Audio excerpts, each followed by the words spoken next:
Alright, this is a quick overview of the install of a Kleinn RAMHD734 onboard air system and horn kit. I've had this installed for a couple weeks now. It's working pretty good. It is a beta test, so this kit is not yet available. It will be soon. They're very loud horns. Uses a 3-trumpet system with a tank and compressor, and I'll show you where they're mounted and installed, and we'll have a little drive-by so you can hear how loud it is. So this kit covers the 19 through 21 Ram HDs, new body style with the Cummins diesel in it. So we'll go over, I'll show you where everything's mounted, where I put everything, and then we'll see what it sounds like. Alright, so these are the horns themselves. You've got 2 trumpets here mounted on the frame with this bracket back here with the solenoid and all the associated air lines with it, and then the 3rd trumpet there mounted right underneath of the passenger seat on the driver's side, the rear passenger seat. This is under the driver's seat, so it fits nice and tucked in underneath of the frame, an unused space. It definitely fit pretty nice. The brackets are laser cut steel that are powder coated, and they bolt into holes, existing holes in the frame. So this is a no drill kit, and it works with or without the storage bins, and it also works for the mega cabs. I have a crew cab, but it also works for the mega cabs. Alright, and here is the tank mounted on another laser cut powder coated bracket. Fits right underneath the passenger front seat with all associated fittings. And then right behind that is the compressor. And it's a 100 duty cycle heavy duty waterproof compressor. Seems to work pretty good. I haven't had any issues with it. So it definitely definitely holds that tank pretty well. You get about 3 seconds of continuous blast with the horns through this 1/2-inch air line that goes to the solenoid.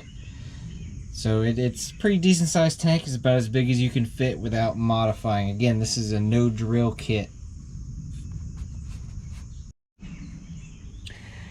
Kleinn also includes a remote air fill, so you can mount it wherever you want, fill up air or fill up tires on when you're on the trail or anything else you need air for.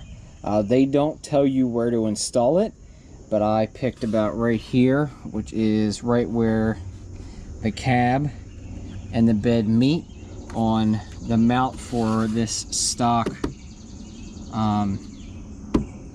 step.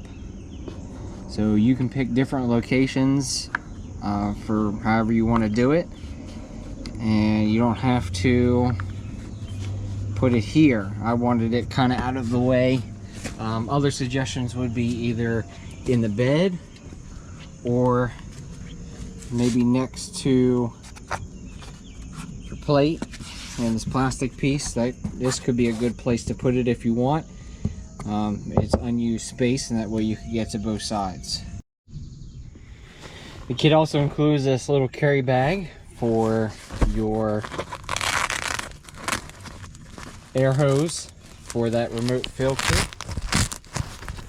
Get it open. Comes with a section of air hose with the corresponding fitting and air chuck, so you can fill up your tires on the trail. You'll be good to go. They don't include a gauge or anything, so you'd have to provide your own air gauge. That's on you. Or what I would suggest is replace this with a pistol grip style air fill with a gauge integrated into it. And the bag is pretty tough. It's like a duck fabric, like a Carhartt or an outdoor jacket. So it does pretty good. And I store mine in my little compartment underneath of the rear seat, so I always have access to it.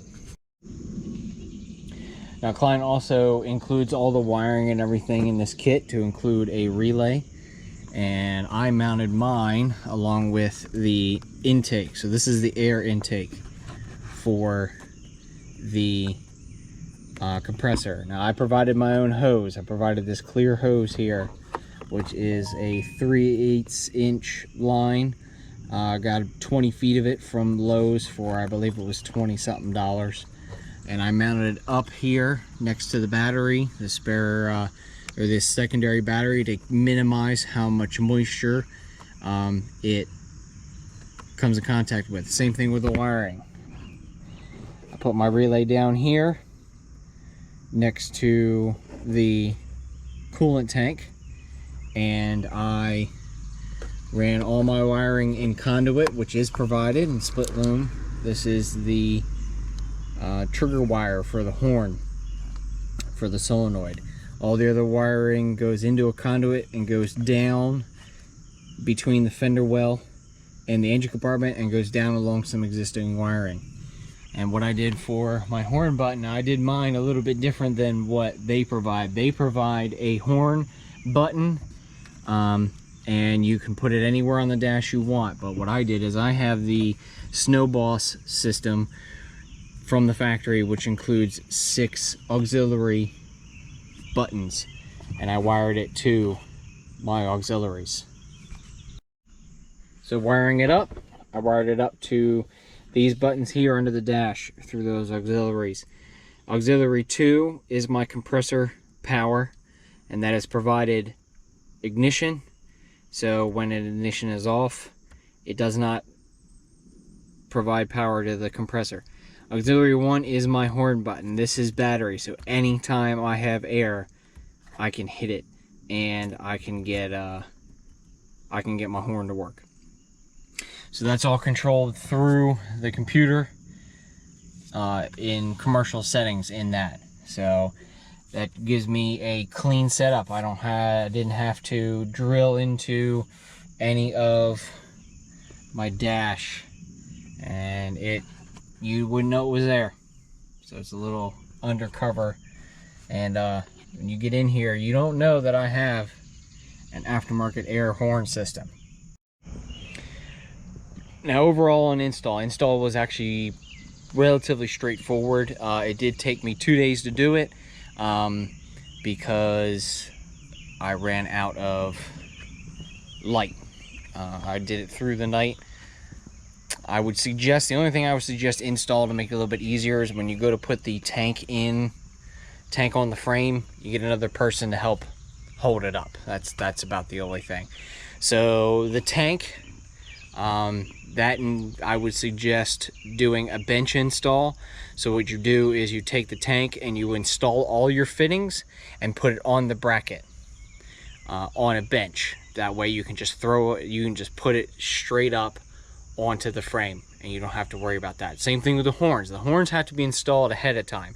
So their kits can be different depending on the model, but specifically for the Dodge Ram, the kits came on a bar, the horns came on a bar, and you have to take them off that bar and mount them onto those brackets. So that you want to do on a bench. You could do it in your driveway. It wasn't that hard. You could sit there and do it out in your driveway during the day, but that needs to be done ahead of time. So you need to install the horns on the brackets and build the tank ahead of time. That makes your install a lot easier. Other than that, they bolted straight up. I had one issue with a DEF line that I had to pull and move out of the way because the plastic clips that held it were blocking the compressor bracket. But other than that, everything went straight on and there were no issues.